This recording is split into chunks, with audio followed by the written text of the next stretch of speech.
Students, हमने इस lecture में आपके लिए सेट्स के बारे में आपको बताएंगे। सेट्स क्या होता है और इसी में उसके बाद में सबसेट के बारे में डिस्कस करेंगे और सबसेट के बाद में प्रॉपर सबसेट क्या होता है, फिर उसके बाद में सुपरसेट क्या होता है, कुछ प्रॉपर्टी यहाँ पर सबसेट की, फिर ओपन इंटरवल क्या होता है, क्लोज इंटरवल क्या होता है, इन चीजों के बारे में हम डिस्कस करेंगे। तो मैंने पिछली वीडियो में मैंने वीडियो आपको डाल चुकी है, तो मैंने उसमें आपको बताया कि सेट्स क्या होता है। सेट्स यह डेफिनेशन लिखी है, well defined collection of object. ठीक है, यहाँ लिखा है well defined collection of object. अब वेल डिफाइंड जो होता है, तो वेल डिफाइंड का अपने आप में एक अर्थ होता है, चाहे कोई व्यक्ति आंसर दे उसका एक ही आंसर आए तभी वो आपका वेल डिफाइंड होगा। जैसे एक सेट मैंने ये ले रखा है, यहाँ पर लिखा है कर्ली ब्रैकेट में ए कॉमा ई कॉमा आई कॉमा ओ कॉमा ई। आपको पता है क्या होते हैं, आपके अंग्रेजी जो वर्णमाला होती है उसमें स्वरों की संख्या है, तो कोई भी व्यक्ति अगर इसका आंसर देगा तो वो यही स्वर बताएगा कि इतने ही होते हैं। तो ये तो हुआ इसका सेट। अच्छा, यहाँ पर देखा है नेचुरल नंबर। नेचुरल नंबर का एक सेट दिया, कहां तक, 1 से लेकर 6 तक की 6 तक नेचुरल नंबर लिए हैं तो उसका सेट है। 1 से लेकर 6 तक के नेचुरल नंबर कोई भी पूछेगा तो यही होते हैं। ठीक है, तो ये भी सेट होगा।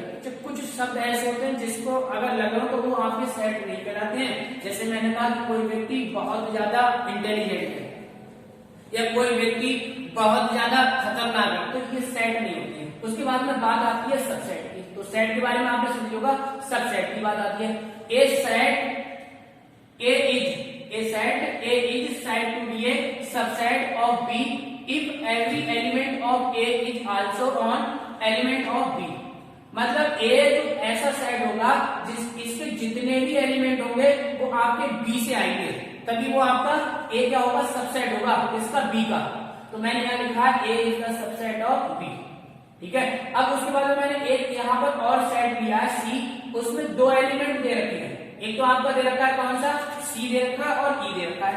अब C तो B में है, C B में है लेकिन E B में नहीं है, इसलिए जो E वाला जो सेट है वो इसका सबसेट नहीं है।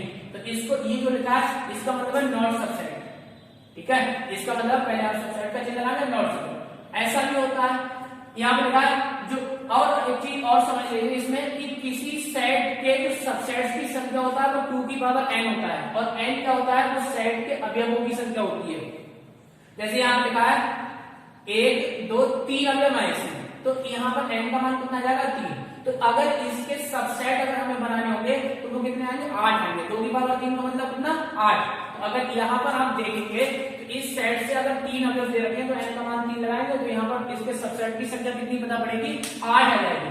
अच्छा, यहाँ जो सबसेट दे रखा है तो यहाँ पर ये भी लिखा है जो सबसेट होता है, तो लिखा है B is subset of C। मतलब दोनों में कैसे अवयव है, सेम अवयव हो तो इक्वल का चिन्ह भी होता है, तब भी ये इसका क्या होगा, B इसका क्या होगा, सबसेट होगा किसका, C का।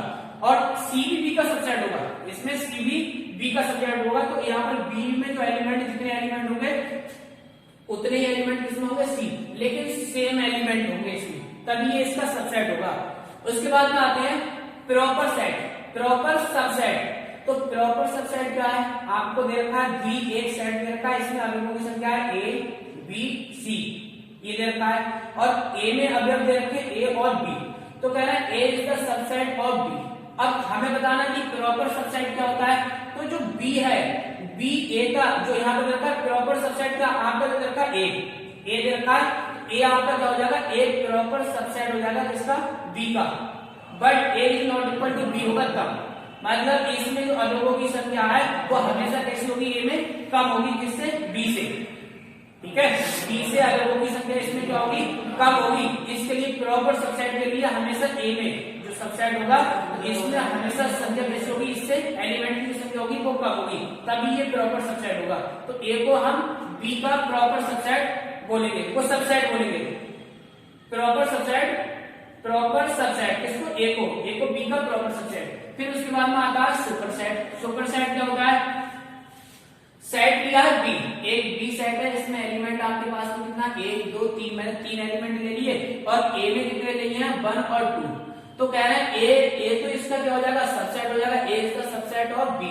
लेकिन हमें क्या बताना है, सुपरसेट। तो सुपरसेट क्या होता है, जो B होगा वो A का क्या होगा, होगा। ये इसका जो बी है, बी इस ए का क्या होगा, सुपर सेट होगा। तो सुपर सेट की बात आपको समझ में आ गई कि कोई सेट लिया तो हमने देखा कि ए अगर उसका सबसेट है तो बी जो सबसेट का जो सबसेट दे रखा था, ए सबसेट है जिसका बी का, तो जो इधर वाला जो बी दे रखा है, बी ये वाली चीज, ये ए का क्या होगा, आपका सुपर सेट होगा। फिर एक प्रॉपर्टी यहाँ पर सबसेट की प्रॉपर्टी, यदि ए में अवयव दे रखा है 1 3 5 और बी में भी अवयव 1 3 5 है, तो ए बी का क्या होगा, सबसेट होगा और बी भी ए का सबसेट होगा। अगर ऐसी कंडीशन होती है तो ए आर इक्वल टू क्या होगा, बी होगा। ये एक प्रॉपर्टी। अब बात करते हैं क्लॉज इंटरवल क्या होता है। क्लॉज इंटरवल होता है, क्या है, x बिलोंग्स टू, यहां पर लिखा है क्लॉज इंटरवल ए बी, ऐसा दे रखा है। इसका मतलब है x का जो मान है वो आपका a भी हो सकता है और b भी हो सकता है और इन बिटवीन a भी हो सकता है। क्लॉज इंटरवल का मतलब है एक जो x का जो मान होगा वो आपका a भी हो सकता है, b भी हो सकता है और इन दोनों के बीच में भी हो सकता है। तो कोई सा भी मान हो सकता है। इसको लिख कैसे सकते हैं, हमने देखा जो x का जो मान होगा वो a भी हो सकता है, तो a के इक्वल भी होगा और a से बड़ा भी होगा। a से बड़ा मतलब बीच में होगा तो a से बड़ा होगा।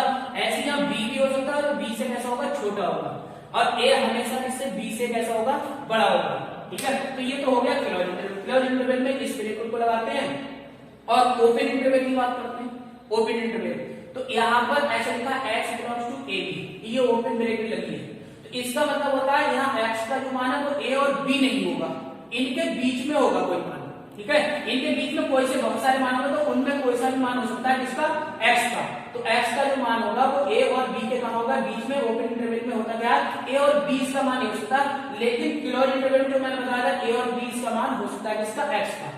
कुछ ऐसे भी आते हैं, जैसे यहाँ पर लिखा है, इधर तो आपका क्लोज इंटरवल लिखा है और इधर आपका ओपन इंटरवल लिखा है, ऐसा भी मिलता है। जो अनंत होगा, अनंत में हमेशा क्या रहता है, ओपन इंटरवल रहता है। ऐसा भी हो सकता है कि इधर आपका ओपन दे रखा हो, तो यहाँ जैसे माइनस अनंत हो गया, इधर जैसे 5 कर दिया। ठीक है, इसको किस तरह से लिख सकते हैं, इसको आप अगर लिखेंगे तो ऐसे लिख सकते हैं, तो x का जो मान होगा, x का मान होगा वो ग्रेटर इक्वल तो होगा कितना, 2, और लेस देन कितना होगा आपका, लेस देन कोई भी वैल्यू हो सकती है। ठीक है, तो लेस देन होगा आपका, जैसे यहाँ से रखा है तो माइनस की कोई संख्या हो सकती है, या फिर प्लस, एक सेकंड प्लस से रखा था यहाँ पर, तो आपका 2 इधर होगा, 2 कहाँ होगा, इधर होगा, इधर होगा आपका कितना, 2 ऐसा, और इधर आपका क्या हो जाएगा, इधर आपकी वैल्यू होगी कितनी बड़ी होगी, जो भी होगी 2 से बड़ी, 2 से बड़ी वैल्यू चलेगी ना, इधर आपका अनंत होता है, प्लस का अनंत कहाँ होता है, इधर होता है, और आप 2 की बात करना तो 2 आपका इंक्लूड होगा इसमें, और इधर जो अगर ग्राफ को शो करेंगे तो इतना होगा। ठीक है, तो यहाँ से हमने दे रखा कि 2 पे आपका रह जाएगा कैसा, 2 पे आपका जाएगा क्लोज इंटरवल और ओपन इंटरवल में आ जाएगा अनंत में। अनंत तो हमेशा ओपन इंटरवल ही रखता है। ठीक है, अनंत से ओपन इंटरवल रखता है। अब इस चीज को आप इसका स्क्रीनशॉट कर लो, फिर आगे बात करते हैं। इसके बाद में प्रॉपर जो सेट चलेगा, तो प्रॉपर सेट में क्या होता है, सबसेट्स के जो सेट होते हैं वो हमें सब प्रॉपर सेट कहलाते हैं। जो सबसेट के सेट होते हैं वो प्रॉपर सेट कहलाते हैं। तो सबसेट के सेट से यहाँ दे रखा है हमें ए, कोई सेट दे रखा है, उसमें अवयव कितना है, ए बी सी, तो इसके हमें सबसे पहले क्या बनाना होगा, सबसेट। और सबसेट का मैंने फार्मूला एक ही बताया था, अगर हमें कोई सेट ए दे रखा है, जैसे ए दे रखा है जिसमें आपके 2 3 और 5 ये 3 अवयव है, तो सबसेट कितने बनेंगे, तो सबसेट की संख्या, सबसेट इनकी जो संख्या होगी 2 की पावर n होगी। अब इसमें अगर कितने 3, तो 2 की पावर कितना 3 और 2 की पावर 3 का मतलब 8, तो 8 सबसेट हमारे पास में बनेंगे। ठीक है, तो हमने यहाँ पर क्या करा, देखो एक अवयव को लेकर बनाया एक सेट, दूसरे अवयव को लगा सिंगल, फिर तीसरे को लेके, फिर यहाँ ए और बी को लेके एक यहाँ पर सेट बन गया, ए बी और सी को लेके बन गया, ए और सी को लेके बन जाएगा, फिर तीनों को एक साथ लेके और एक सेट बनेगा नल सेट, इसे हम 5 से भी शो करते हैं। ठीक है, नल सेट इसको हम 5 से भी शो करते हैं। ठीक है, तो अब इस सेट का जो अलग अलग सेट है, इन सेट का पूरा एक सेट अगर बनेगा तो वो हमारा क्या कहलाएगा, पावर सेट कहलाएगा। ठीक है, अगर इन जो हमें दे रखा था सब सेट का जो सेट बनेगा तो उसी को हम क्या बोलेंगे, पावर सेट। पावर सेट बात समझ आ गई।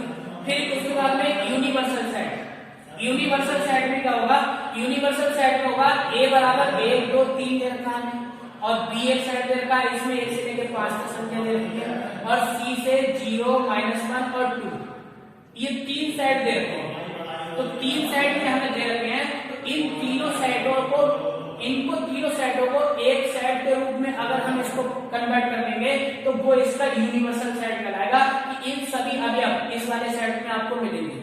और सेट में रिपीटेशन मैटर नहीं करता। मैंने आपको बताया कि सेट में यदि जैसे यहाँ पर बनाया, यहाँ पर बनाया या और कहीं पर भी बनाया तो 2 बार आया तो लिखना कितनी बार है? केवल और केवल 1 बार।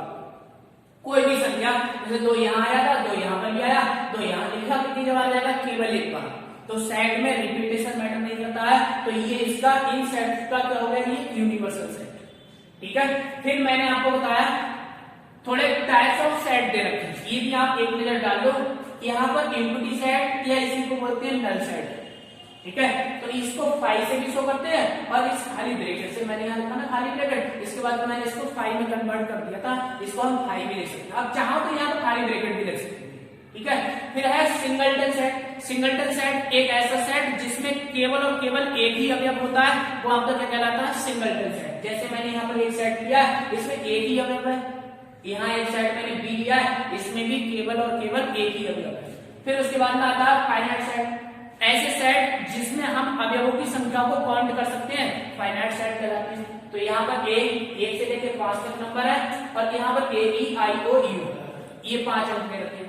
फिर उसके बाद में इनफाइनाइट सेट, ऐसे सेट जिनमें हम अवयवों की संख्या को काउंट नहीं कर सकते, तो वो आपके इनफाइनाइट सेट कहलाते हैं। जैसे नेचुरल नंबर दे रखा है, तो नेचुरल नंबर कहां तक चलेगा? अनंत तक चलेगा, हम इसको काउंट नहीं कर सकते। या फिर सम संख्या का जो समुच्चय दे रखा है वो कहां तक? अनंत तक, तो ये भी आपका इनफाइनाइट सेट के अंतर्गत आएगा। फिर होता है इक्वल सेट। इक्वल सेट में क्या होता है? एक सेट दे रखा है, इसमें कितने अवयव है? 3 अवयव है, और बी में भी क्या है? 3 अवयव दे रखे हैं, तो इसको हम इक्वल सेट बोलेंगे। अब इक्वल सेट के बाद में एक सेट और सुनकर फिर मैं इक्वल सेट के बारे में दो एक बात बताऊंगा। यहाँ पर लिखा है ना इक्विवेलेंट सेट होता है। इक्विवेलेंट सेट क्या होता है? इसमें भी आपके जैसे सेम अवयवों की संख्या कितनी होती है? सेम होती है, लेकिन अवयव सेम नहीं होती है। ठीक है। अवयवों की जो संख्या होती है वो बराबर, जैसे यहाँ पर भी 3 अवयव होंगे, यहाँ पर भी 3 अवयव होंगे, लेकिन ये जो संख्या होगी अवयवों की जो संख्या मैंने लिखा है यहाँ पर बराबर हो तथा अवयव कैसे हो? सेम ना हो। जैसे यहाँ पर 1 2 3 था, अगर यहाँ पर भी 1 2 3 होता तो यहाँ पर इक्वल सेट कहलाता, ना कि इक्विवेलेंट सेट। ठीक है। इक्विवेलेंट सेट कब होगा? जब यहाँ पर आपके अवयवों की संख्या तो कैसी हो?